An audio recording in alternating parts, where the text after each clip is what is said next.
እዚህ በቢሮ ትምህርት ክልል ትግራይና ተዳለወ በኤፍኤምን ብሔራዊ ሬዲዮን ድምጽ ወያነ ትግራይ በዲደብሊው ሳተላይትን ድህረ ገጽን በ104.4 ሬዲዮ ኤፍኤም መቀለን ዝመሓላለፍ ትምህርት ጥሙር ሳይንስ ን5ይ ክፍሊ እዩ።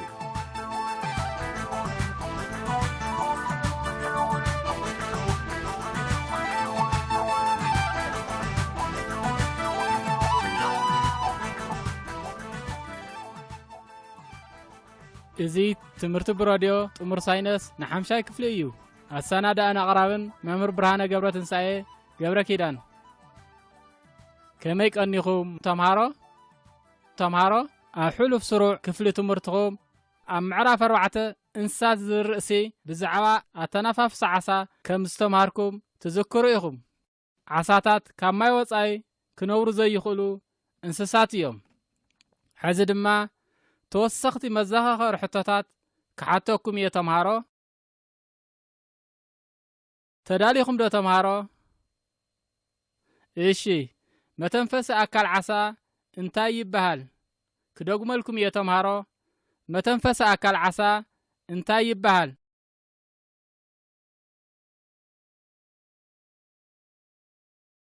መሊስኩም ዶ ተምሃሮ? ጽቡቕ። መልሱ ነፋይ ይበሃል ኢልኩም እንተመሊስኩም ልክዕ ዘኪርኩም ኣለኹም። ዓሳ ከም ሳምባ ኮይኑ ብዘገልግል ነፋይ ብዝበሃል ኣካል ይትንፍስ። ነፋይ ብየማንን ጸጋምን ከባቢ ርእሲ ዓሳ ይርከብ። ነፋይ ካብ ማይ ወጻኢ ከም መተንፈሲ ኣካል ኮይኑ ኣየገልግልን።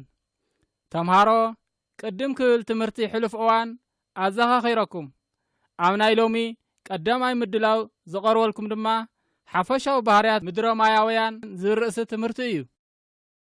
ተምሃሮ ከም መእተዊ ክኾነና ምድረ ማያውያን ዓጻማት እንስሳት እንትኾኑ ኣብ ማይን መሬትን ዝነብሩ ፈላሞት 4 እግሪ ዘለዎም እንስሳት እዮም። ተምሃሮ ቅድሚ ዕለታዊ ትምህርቲ ምጅማርና እዘን ስዕብ ሕቶታት ክሓተኩም እየ። ሕቶ ቁፅሪ 1 ሓፈሻዊ ባህርያት ምድረ ማያውያን እንታይ ምዃኖም ዘርዝሩ። ክደግመልኩም እየ ተምሃሮ። ሓፈሻዊ ባህርያት ምድረ ማያውያን እንታይ ምዃኖም ዘርዝሩ። መሊስኩም ዶ ተምሃሮ? ብጣዕሚ ጽቡቕ። መልሱ ኣፍ፣ ዓይኒ፣ ኣፍንጫ፣ ርሑስ ቆርበት፣ ሓጸርትን ጥንኩራትን ናይ ቅድሚት እግሪ፣ ነዋሕቲ ናይ ድሕሪት እግርን ዝተረው መርገጽ እግርን ኢልኩም እንተመሊስኩም ትኽክል ኣለኹም። ውደት ኣብ ምድረ ማያውያን ብደገ ዝርአ መራብሓ ኣካላት የብሎምን። ብምኽንያት እዙይ ከዓ ውደት ዘርኢ ተባዕታይን ኣነስታይን ኣብ ደገ ይካየድ። ኣብ ከይዲ ምርባሕ ዓበይቲ ጭንቁራዓት ናብ ማይ ይኣትዉ እሞ እቲ ተባዕታይ ኣብ ዝባን እታ ኣነስተይቲ ይሕዘል። ብምቕጻል እታ ኣነስተይቲ እንቁላሊሓት ተውድቕ። እቲ ተባዕታይ ከዓ ናብ ልዕሊ እቶም እንቁላሊሓት ተባዕታይ ዘርኢ የፍስስ። ድሕሪዚ እንቁላሊሕን ዘርኢ ተባዕታይን ይዋሃዱ። ድሕሪ ሓፂር ግዜ እቶም እንቁላሊሓት ኣብቲ ማይ መለግለግ ብዝብል ነገር ይኽበቡ። ብምቕጻል እንቁላሊሓት ናብ ታድፖል ይጫጭሑ። ብድሕሪዚ ከምዚ ዕብየት ታድፖል ኣብ ማይ ይቕጽል። ታድፖል ብደጋዊ ነፋይ ዝትንፍስ ጸፍሒን ከቢብን ዝኾነ ጭራ ዘለዎን ተኽልታት ዝምገብን ብርኪ ዕብየት እዩ። ብኸይዲ ልውጠተ ቅርጺ ፊዚካላዊ ለውጢ ደጋዊ ነፋይ ይካየድ እሞ ነፋይ ናብ ሳምባ ይምዕብል። ዝዓወዩ ጭንቁራዓት ድማ ተኽልታት ካብ ምምጋብ ናብ ስጋ ምምጋብ ይሰጋገሩ። ምድረ ማያውያን ካብ 3-4 ዓመት ኣብ ዘሎ ግዜ ናብ በጽሒ ይምዕብሉ። ተምሃሮ ኣብ መጽሓፍኩም ገጽ 181 ዘሎ ዑደት ህይወት ጭንቁራዕ ረአዩ። መሊስኩም ዶ ተምሃሮ? ንፉዓት። መልሱ ተመን ጭዋዳው ሰውነት ተጠቒሙ ኣብ መሬት ንቕድሚት እናተስሓበ ይንቀሳቐስ እንተኢልኩም ልክዕ ኣለኹም። ተምሃሮ ካብዞም ስዑሕቶታት ትኽክለኛ ዝኾነ መልሲ ምረፁ። 1 ካብዞም ስዑ ትኽክል ዝኾነ ሓሳብ ኣየና እዩ? ሀ ከይዲ ውህደት ተስሓብትን ሰጎምትን ውሽጣዊ እዩ። ለ መብዛሕትኦም ተስሓብትን ሰጎምትን ኣብ ማይ ይነብሩ። ሐ ተስሓብትን ሰጎምትን ሙቐት ሰውነቶም ዘይለዋወጥ እዩ። መ ተስሓብትን ሰጎምትን ብግዳማዊ ውህደት ይዋሃዱ። ክደግመልኩም እየ ተምሃሮ። ኣዳምፁ ካብዞም ስዑ ትኽክል ዝኾነ ሓሳብ ኣየና እዩ ሀ ከይዲ ውህደት ተስሓብትን ሰጎምትን ውሽጣዊ እዩ ለ መብዛሕትኦም ተስሓብትን ሰጎምትን ኣብ ማይ ይነብሩ ሐ ተስሓብትን ሰጎምትን መቐሰውነቶም ዘይላወጥ እዩ መ ተስሓብትን ሰጎምትን ብግዳማዊ ውህደት ይዋሃዱ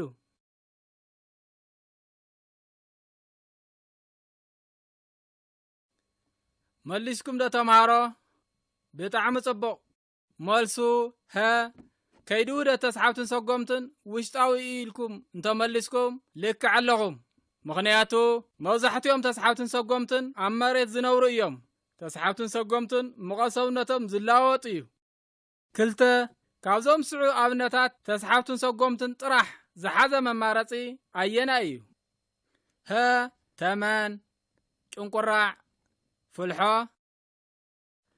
ለ ሓርገጥ ኣንበጣ ዓሳ ሐ ሃመማ ጽምብላሊዕ ሓርገጥ መ ጠበቕ ተመን ኣባጋውየ ክደግመልኩም እየ ተምሃሮ ኣስተውዕሉ ካብዞም ስዑ ኣብነታት ተስሓብትን ሰጎምትን ጥራሕ ዝሓዘ መማረፂ ኣየና እዩ ሀ ተመን ጭንቁራዕ ፍልሖ ለ ሓርገጥ ኣንበጣ ዓሳ ሐ ሃመማ ጽምብላሊዕ ሓርገጥ መ ጠበቕ ተመን ኣባጋውየ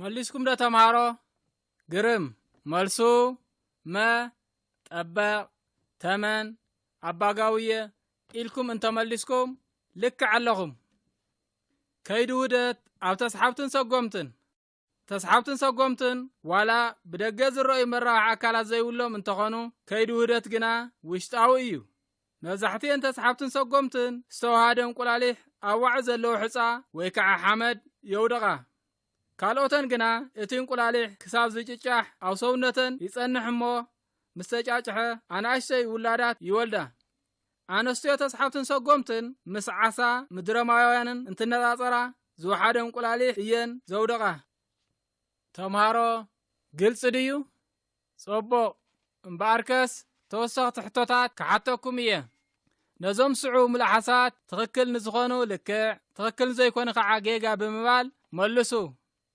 ጽርሓደ ተስሓብትን ሰጎምትን ፈላሞት ኣብ መሬት ክነብሩ ዝኽእሉ ዓጻማት እንስሳት እዮም ክደግመልኩም እየ ተምሃሮ ተስሓብትን ሰጎምትን ፈላሞት ኣብ መሬት ክነብሩ ዝኽእሉ ዓጻማት እንስሳት እዮም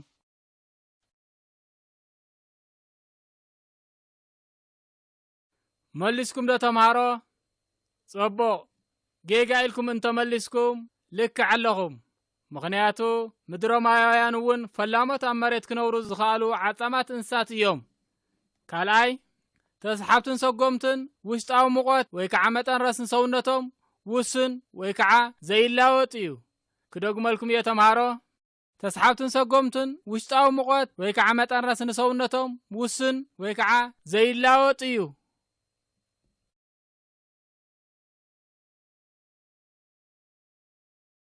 መሊስኩም ዶ ተምሃሮ ጽቡቕ ጌጋ ኢልኩም እንተመሊስኩም ልክዕ ኣለኹም ምኽንያቱ ተስሓብትን ሰጎምትን ሙቐት ሰውነቶም ዝላወጥ እዩ ሳልሳይ ሕቶ ከይዲ ውህደት ተስሓብትን ሰጎምትን ደጋዊ እዩ ከይዲ ውህደት ተስሓብትን ሰጎምትን ደጋዊ እዩ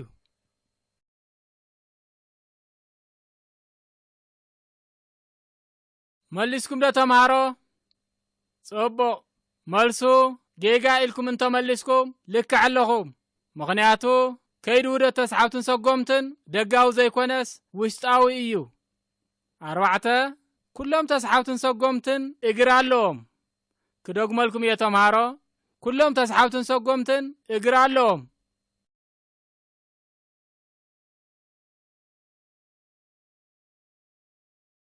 መሊስኩም ዶ ተምሃሮ ጽቡቕ መልሱ ጌጋ ኢልኩም እንተመሊስኩም ልክዕ ኣለኹም ምኽንያቱ ኩሎም ተስሓብትን ሰጎምትን እግሪ ስለ ዘይብሎም ንኣብነት ተመን እግሪ የብሉን ሕዚ ድማ ናይዚ ሰሙን መጠቃለሊ ሓሳብ ከቕርበልኩም እየ ብጽሞና ኣዳምጹኒ። ተምሃሮ ምድሮማውያን ብደገ ዝረአ መራሓ ኣካላት ከም ዘይብሎም፣ ምድሮማውያን ኣብ ጥቓ ጉድጓድ፣ ረግረግ፣ ጭቃ ኣብ ዘለውን ካልኦት ከባቢታትን ወይ ከዓ ንኣብነት ጨው ዘይብሉ ማይ ይርከቡ። ጭንቁራዕ ኣብነት ምድሮማውያን እያ። ከይዲ ውህደት ተስሓብትን ሰጎምትን ውሽጣዊ እዩ። ተስሓብትን ሰጎምትን እናተስሓውን እናሰጎምን ዝንቀሳቐሱ እንስሳት እዮም። ኣነስትዮ ተስሓብትን ሰጎምትን ምስ ዓሳን ምድሮማውያንን እንትነጻጸራ ዝወሓደ እንቁላሊሕ እየን ዘውድቓ። ምኽንያቱ ኣነስትዮ ተስሓብትን ካብ ምድሮማውያን ዓሳን ዝሐሸ ክንክን ንደቀን ስለ ዝገብራ እዩ። ተምሃሮ ሕዚ ድማ ዕዮ ገዛ ክወኩም እየ ብትኹረት ሓዙ። ኣብ መጽሓፍ ተምሃራይ ዘሎ ገጽ 186 መልመዲ 4.5 ህንለን ብተወሳኺ መጠቓለሊ መልመዲ ምዕራፍ 4 ለንሐን ንቐጻሊ ፕሮግራም ዕዮ ገዛ ብደንቢ ክትሰርሑን ኣብ መዘክር ደፍተርኩም ክትጽሕፉን እንሓበርና። ንሎሚ ዝተዳለወ ምድሮማውያንን ተስሓብትን ሰጎምትን ዝርእሲ ትምህርቲ ኣብዚ ይዛዘም። ኣብ ቀጻላይ ሰሙን መበል ካልኣይ ዝቐርብ ፕሮግራም ምዕራፍ 5 ሰውነትና ብዝብል ርእሲ ክሳብ ንራኸብ ሰናይ ናይ ትምህርቲ መጽናዕቲ ክኾነልኩም ይምነ። ደሓን ኩኑ ተምሃሮ።